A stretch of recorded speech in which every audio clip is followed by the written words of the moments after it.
نحمده ونصلي على رسوله الكريم اما بعد فاعوذ بالله من الشيطان الرجيم بسم الله الرحمن الرحيم وما رميت اذ رميت ولكن الله رمى صدق الله العظيم۔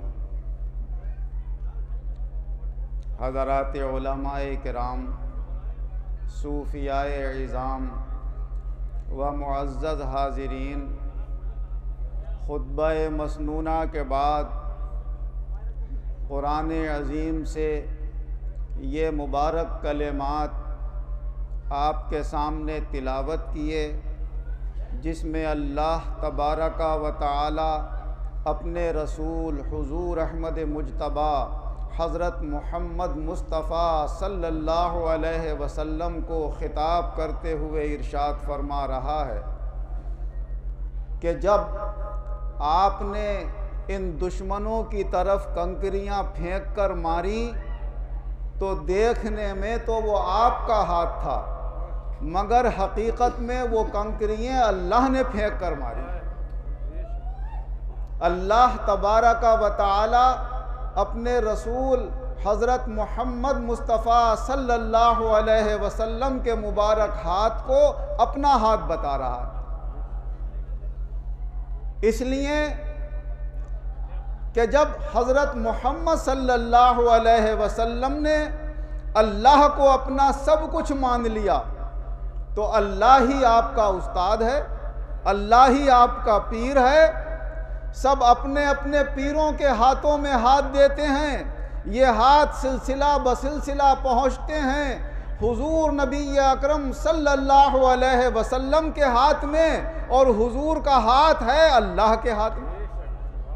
تو اللہ فرما رہا ہے کہ جب آپ کا ہاتھ ہمارے ہاتھ میں آ گیا تو پھر آپ کا ہاتھ بھی ہمارا ہاتھ ہو گیا، اور یہ نسبت یہیں قائم نہیں رہے گی، قیامت تک جو آپ کے ہاتھوں میں ہاتھ دیتے چلے جائیں گے، پھر آپ کے نائبین کے ہاتھوں میں ہاتھ دیتے چلے جائیں گے، وہ بھی اللہ ہی کا ہاتھ ہو جائے گا، ان کے ہاتھ سے جو اشارہ ہوگا وہ بھی اللہ ہی کا اشارہ ہوگا۔ یہ شان اللہ تبارک و تعالی نے ہمارے آقا حضرت سیدنا فیض بخش شاہ درگاہی محبوب الہی رحمت اللہ علیہ کو بہت اعلیٰ پیمانے پر عطا فرمائی۔ آپ کے خلیفہ اعظم، مرید خاص، محبوب نظر حضرت شاہ امام الدین خان صاحب رحمت اللہ علیہ فرماتے ہیں کہ یہ کرامت میں نے اپنی آنکھوں سے دیکھی ہے۔ فرماتے ہیں ایک مرتبہ میرا ہاتھی بیمار ہو گیا، دولت مند گھرانے کے انسان تھے، ان کے والد حضرت حافظ شاہ جمال اللہ صاحب رحمت اللہ علیہ کے محبوب نظر اور معشوق نظر تھے، اور آپ حضرت شاہ درگاہی محبوب الہی کے محبوب نظر تھے۔ فرماتے ہیں میں نے اپنے بیمار ہاتھی کا علاج بہت کیا، طبیبوں ڈاکٹروں کو دکھایا، مگر وہ قبض کی بیماری میں ایسا مبتلا ہوا کہ کوئی دوا اس کے اوپر اثر نہیں کرتی تھی، یہاں تک کہ ایک دن وہ بیماری جب زیادہ زور پکڑ گئی تو وہ ہاتھی بے ہوش ہو کر گر پڑا اور سلگئیاں ہونے لگی۔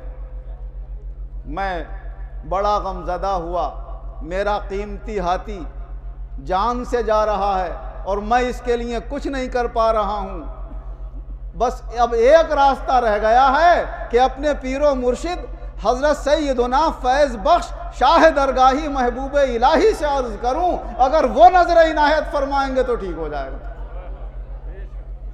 فرماتے ہیں میں نے ابھی یہ جملے اپنے دل میں سوچے ہی تھے، زبان سے کہنے ہی والا تھا کہ کسی نے دروازہ کھٹکھٹایا، میں پہنچا تو حضرت تشریف لائے ہوئے، بڑے ادب و احترام سے میں گھر میں لے گیا اور سوچنے لگا ابھی تو یاد ہی کیا تھا کہ حضرت تشریف لے آئے، معلوم ہوتا ہے کہ اللہ کا کرم ہونے والا۔ تو میں نے عرض کیا حضرت دیکھیے میرے ہاتھی کا کیا حال ہو گیا، بے ہوش ہو گیا ہے، بس مرنے ہی والا ہے، اگر آپ توجہ فرما دیں گے تو مجھے یقین ہے کہ انشاءاللہ یہ ٹھیک ہو جائے گا۔ تو حضرت نے ہاتھی کی طرف ایک نظر ڈالی اور پھر فرمایا لاؤ پانی لاؤ۔ حضرت نے پانی میں کچھ پڑھ کر پھونکا اور فرمایا یہ ہاتھی کے اوپر چھڑک دو۔ کہا میں ادھر پانی چھڑک رہا تھا اور حضرت دو زانو ہو کر حضرت غوث اعظم شیخ عبد القادر جیلانی رحمۃ اللہ علیہ کی طرف متوجہ ہو کر بیٹھ گئے اور مراقبہ فرمایا۔ کچھ دیر آنکھیں بند کرے حضرت بیٹھے رہے اور اس کے بعد سر اٹھایا اور کھڑے ہو کر جیسے ہی ہاتھی کے اوپر نظر ڈالی ہاتھی فوراً اٹھ کر کھڑا ہو گیا اور ایسا ہو گیا جیسے کبھی بیمار ہی نہیں ہوا تھا۔ اللہ نے آپ کی نگاہوں میں وہ طاقت عطا فرمائی، نگاہ ولی میں وہ تاثیر دیکھی، بدلتی ہزاروں کی تقدیر دیکھی۔ کوئی اندازہ کر سکتا ہے ان کے زور بازو کا؟ کوئی اندازہ کر سکتا ہے ان کے زور بازو کا؟ نگاہ مرد مومن سے بدل جاتی ہیں تقدیر۔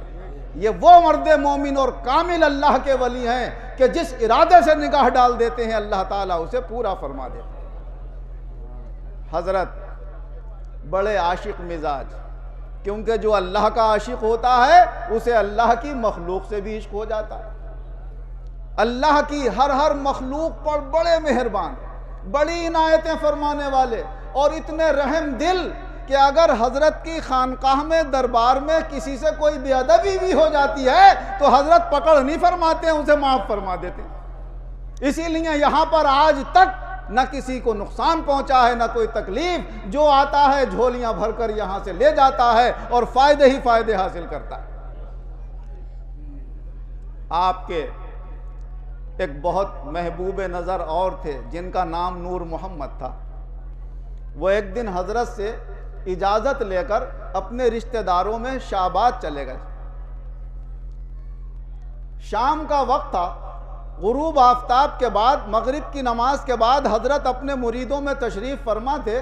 اچانک حضرت نے ہاتھ اٹھائے اور اپنے مریدوں سے کہا دعا کرو کہ اللہ نور محمد کی حفاظت کرے، اسے ہلاکت و بربادی سے بچائے۔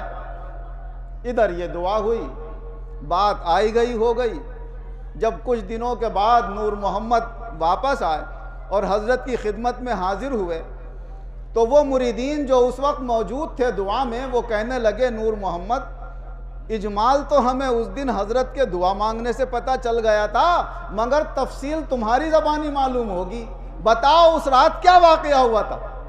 تو نور محمد کہنے لگے کہ میں شہباز جا رہا تھا، اس زمانے میں پل بنا ہوا نہیں تھا گنگا کے اوپر، لوگ اسی پانی میں سے پار ہو کر جایا کرتے تھے۔ کہا میں نے اپنا گھوڑا گنگا میں ڈال دیا، اچانک شام ہو گئی، اندھیرا ہو گیا اور گھوڑا ایسی جگہ پہنچ گیا جہاں پر دلدل تھی، اور دلدل ایسی ہوتی ہے کہ اس میں جتنے ہاتھ پاؤں مارتا ہے آدمی زمین کے اندر دھنستا چلا جاتا ہے اور وہاں سے نکلنے کا کوئی راستہ نہیں ہوتا۔ کہا میرا گھوڑا اس دلدل میں بیٹھنے لگا اور میں نے جب یہ سوچا کہ اب یہاں سے بچاؤ کا کوئی راستہ نہیں تو اپنے پیر و مرشد حضرت شاہ درگاہی محبوب الہی رحمۃ اللہ علیہ کو یاد کیا، حضرت مجھے بچائیے میں ہلاک ہوا جا رہا ہوں۔ اچانک ایک ہاتھ آیا اور گھوڑے سمیت نکال کر مجھے دریا کے اس پر ڈال دیا۔ کہ یہ معاملہ تھا تو حضرت نے اس دن کہا تھا بھائی دعا کرو نور محمد کی حفاظت کی۔ اپنے مریدوں میں محبت تو آپ سب سے ہی فرماتے تھے، لیکن نور محمد کچھ قد و قامت اور حسن و جمال کے اعتبار سے بھی ذرا بہتر تھے، اور بہتر چیز تو سب کو اچھی لگتی ہے۔ حضرت کو بھی بہت پسند تھے نور محمد۔ حضرت جس زمانے میں کچھ دنوں کے لیے یہاں سے مہمان داری کے لیے نواب محمد یار خان صاحب کے یہاں چلے گئے تھے، نور محمد اسی محلے میں رہتے تھے، حضرت کے پاس روز آیا کرتے تھے۔ جب وہاں پر مہینہ 2 مہینے حضرت مہمان رہے نواب صاحب کے، یہ شاہ بیگم کے محلات کہلاتے تھے، تو اس زمانے میں نور محمد وہاں پر حاضری سے قاصر ہو گئے۔ حضرت کی بھی توجہ کم ہو گئی، کیونکہ ان کے اندر تو الہی شان ہے، محبوب الہی ہیں، فَاذْكُرُونِي أَذْكُرْكُمْ، تم ہمیں یاد رکھو گے تو ہم تمہیں یاد رکھیں گے۔ وہ حضرت کو یاد نہیں رکھ پائے تو حضرت کی توجہ بھی ہٹ گئی ان کی طرف سے، نور محمد سخت بیمار ہو گئے، یہاں تک کہ انتقال کا وقت قریب آ گیا، سلگئیاں ہو گئیں اور روح بھی نکل گئی۔ کسی نے حضرت کو جا کر خبر دی کہ حضرت آپ کے چہیتے نور محمد کا انتقال ہو گیا نماز جنازہ آپ کو پڑھانا ہے، ان کے رشتہ داروں نے کہلوایا۔ حضرت اس ارادے سے کہ چلو ہمارا اتنا چہیتا ہے، ہم اس کو دیکھ نہیں سکے بہت دنوں سے، لاؤ نماز جنازہ ہی پڑھا دیں۔ آپ نماز جنازہ پڑھانے کے لیے تشریف لائے۔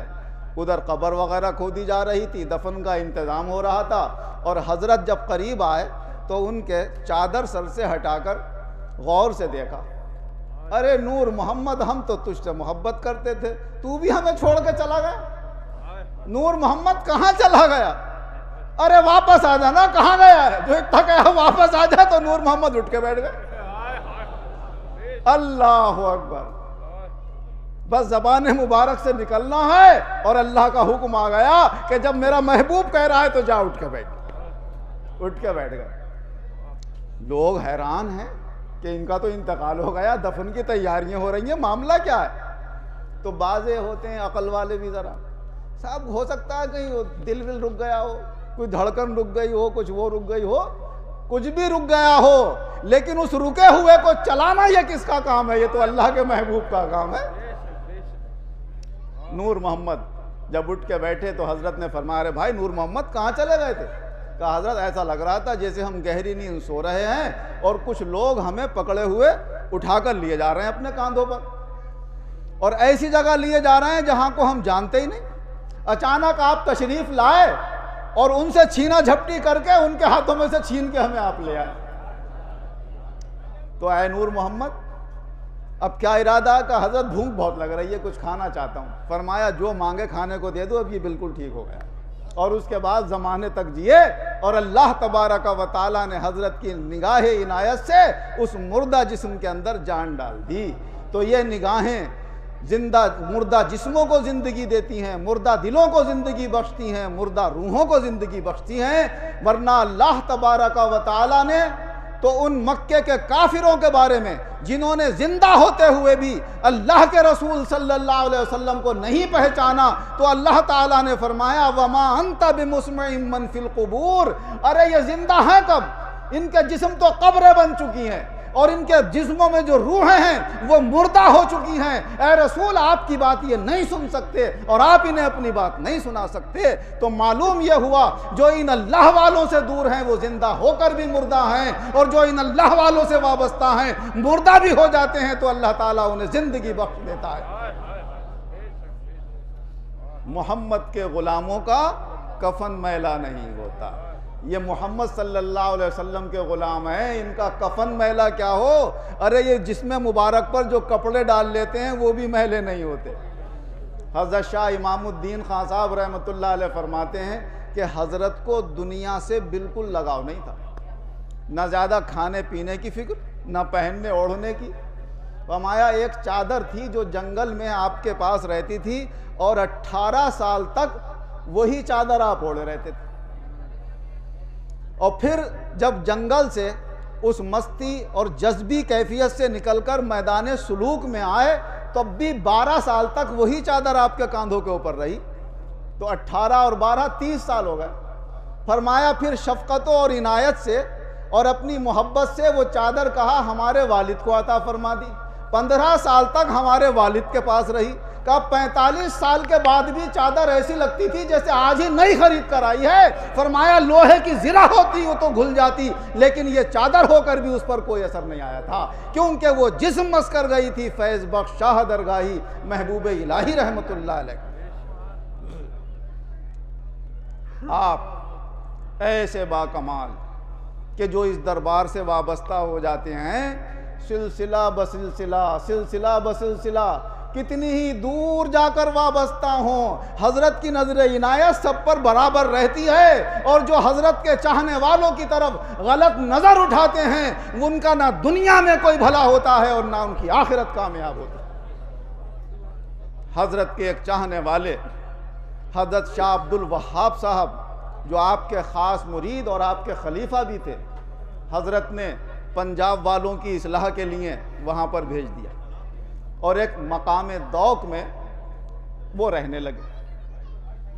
وہاں پر پہلے سے بھی کوئی بہت بڑے شیخ اور پیر تھے جن کے سینکڑوں مرید تھے، ان کا نام تھا فضل احمد۔ حضرت کے چاہنے والوں کی شان ہی عجیب ہوتی ہے، ایسی بے نیازی، ایسی سادگی کہ جو دیکھتا چلا جاتا ہے عاشق ہوتا چلا جاتا ہے۔ یہی حال حضرت شاہ عبد الوہاب صاحب کا ہوا کہ جب لوگوں نے ان کے اوپر نظر ڈالنا شروع کری، ان کی صحبت میں بیٹھے تو فضل احمد صاحب کو تو بھول گئے، سب عبد الوہاب صاحب کے پیچھے لگ گئے۔ اب ہیں تو یہ ہیں، بھیڑ لگنے لگی لوگوں کو۔ فضل احمد کو ان کے بعد مریدوں نے بتایا حضرت اب لوگ ادھر آ ہی نہیں رہے، سب کی بھیڑ عبد الوہاب آئے ہوئے ہیں کوئی رامپور سے، ان کے پیچھے لگی ہوئی ہے۔ تو ان کے دل میں کچھ زیادہ کامل نہیں ہوں گے، دنیا کی کہیں نہ کہیں جگہ ہوگی دل میں، تو یہ دنیا لڑاتی ہے اور دین ملاتا ہے۔ اگر کامل اللہ کے ولی ہیں تو وہ اس کی پرواہ نہیں کرتے ہیں کہ کس کے پاس بھیڑ لگ رہی ہے اور کس کے پاس نہیں لگ رہی ہے۔ شیخ سعدی رحمۃ اللہ علیہ فرماتے ہیں 2 بادشاہ ایک ملک میں نہیں سما سکتے مگر 10 اللہ کے ولی ایک کمبل میں سو سکتے ہیں۔ انہیں کوئی فکر نہیں ہوتی ہے اللہ کے ولیوں کو، جس کا دل چاہے آئے، جس کا دل چاہے پائے۔ کیوں؟ وہ جانتے ہیں کہ جس کے ساتھ جو ہو رہا ہے وہ اللہ کے فیصلے سے ہو رہا ہے، اور جو کسی کی عزت اور عظمت اور شان و شوکت سے حسد کرے گا تو وہ اللہ کی تقسیم سے ناراض ہو رہا ہے، اور جو اللہ کی تقسیم سے ناراض ہو رہا ہے اللہ اس سے راضی نہیں ہو سکتا۔ اللہ کی رضا دیکھتے ہیں یہ حضرت۔ بس یہی ہوا، فضل احمد دل میں حسد پیدا ہونے لگا، اور اتنا حسد پیدا ہوا کہ انہوں نے یہ سوچا کہ بھائی خود تو اتنی تیز رفتار ہے نہیں کہ دوڑ کے آگے نکل جائیں، لاؤ ٹانگ کھینچو ان، جس سے خود نہیں دوڑا جاتا وہ دوڑنے والے کی ٹانگ کھینچ کے آگے بڑھنا چاہتا ہے، اور جن سے دوڑنا آتا ہے وہ کہتے ہیں میدان میں دوڑ لگاؤ آگے خود ہی نکل جائے، محنت کرو۔ اور اس نے یہ ترکیب بنائی کہ ایک دعا ہوتی ہے جسے دعائے سیفی کہتے ہیں، اگر اسے کسی کی ہلاکت کی نیت سے پڑھا جائے تو جس کے نام سے پڑھا جائے اس آدمی کا انتقال ہو جاتا ہے، ہلاک ہو جاتا ہے۔ فضل احمد حضرت شاہ عبد الوہاب صاحب کے خلاف دعائے سیفی پڑھنے لگے۔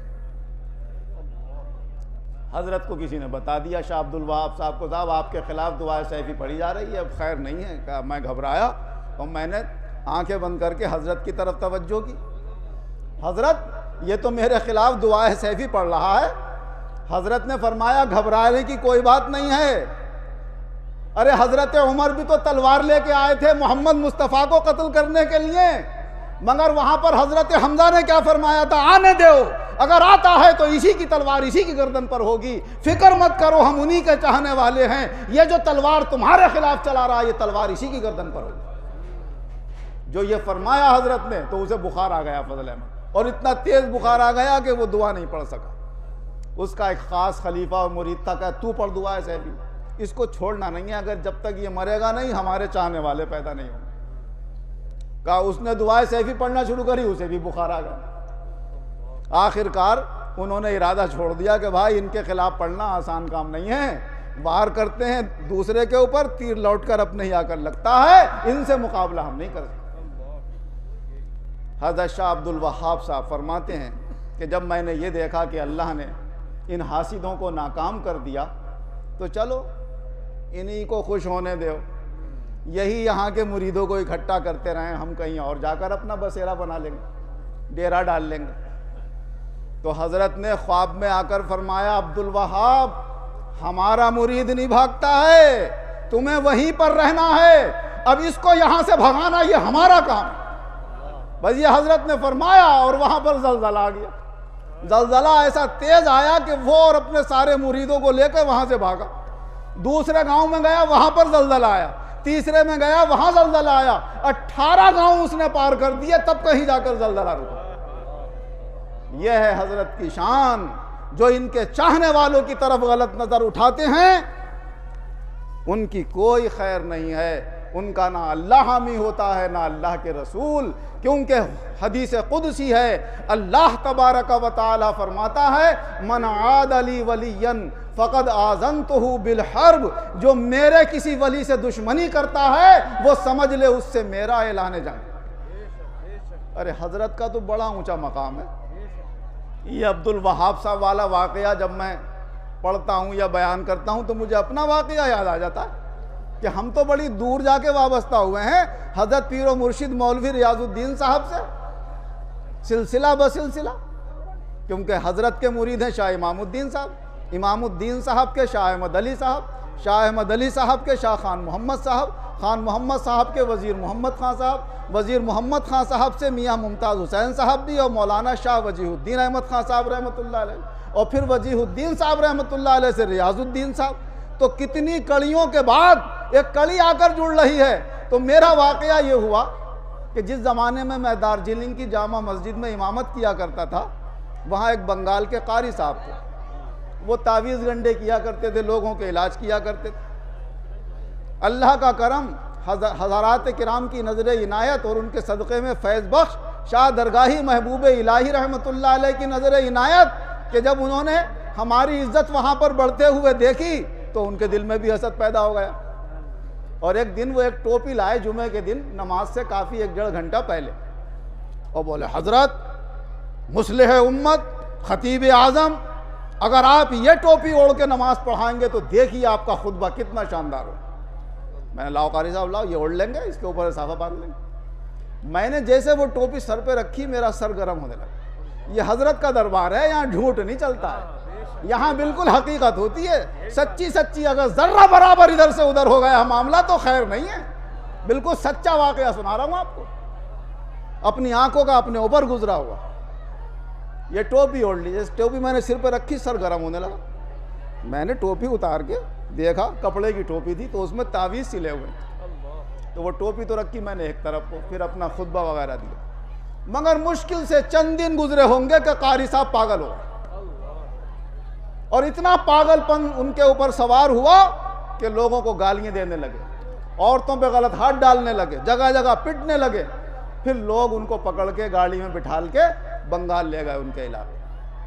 وہاں کے 2 امام اور بھی امامت کیا کرتے تھے، اور لوگ آتے تھے وہاں کام کرنے بھی دارجلنگ بنگال کے، تو میں ان سے پوچھا قاری صاحب کا کیا حال ہے؟ کہ ننگے بیٹھے آنگن میں لیٹرین کرتے ہوتے ہیں، پیشاب کرتے ہوتے ہیں، لیکن ٹھیک نہیں ہو پا رہے۔ تو یہ ان حضرات کا اعلیٰ مرتبہ اللہ کے یہاں کھلا ہوا ہے کہ جو ان سے وابستہ ہو کر ان سے وابستہ ہو جاتے ہیں، ان کے اوپر بھی خدا کا اتنا بڑا کرم ہو جاتا ہے۔ حضرت جب ککرالہ میں تشریف فرما تھے اور رامپور میں ہمیشہ آنے کا آپ نے ارادہ کر لیا، کبھی کبھی تو چلے جاتے تھے لیکن پھر یہ ارادہ کیا اب آخر وقت تک رامپور میں رہنا ہے، تو تمام گاؤں والوں کو گاؤں کے باہر بلا کر فرمایا بوڑھا ہو بچہ ہو کوئی بھی ہو سب میرے ہاتھ کے اوپر بیعت کر لے، گاؤں کا کوئی ایک دن کا بچہ بھی باقی نہ رہے۔ جب سب مرید ہو گئے تو حضرت نے فرمایا اب اس گاؤں میں قیامت تک جتنے پیدا ہونے والے ہیں میں نے روحانی عالم کے اندر اپنے دست قدرت میں لے کر انہیں بیعت کر لیا، اب کسی سے بیعت ہونے کی انہیں ضرورت نہیں ہے۔ اور فرمایا اگر پھر بھی ان کے دل میں یہ خیال آئے کہ ظاہر میں ہم نے پیر نہیں بنایا ہے تو میرے سلسلے سے وابستہ جس سے بھی مرید ہو جائیں گے سمجھ لو میرے ہی مرید ہو جائیں گے۔ حضرت نے ایسا قیامت تک کے لیے اس نسبت کو کامل بنا دیا کہ جو اس نسبت کے اندر داخل ہو جاتا ہے اللہ تعالیٰ کا اس پر بہت بڑا کرم ہو جاتا ہے۔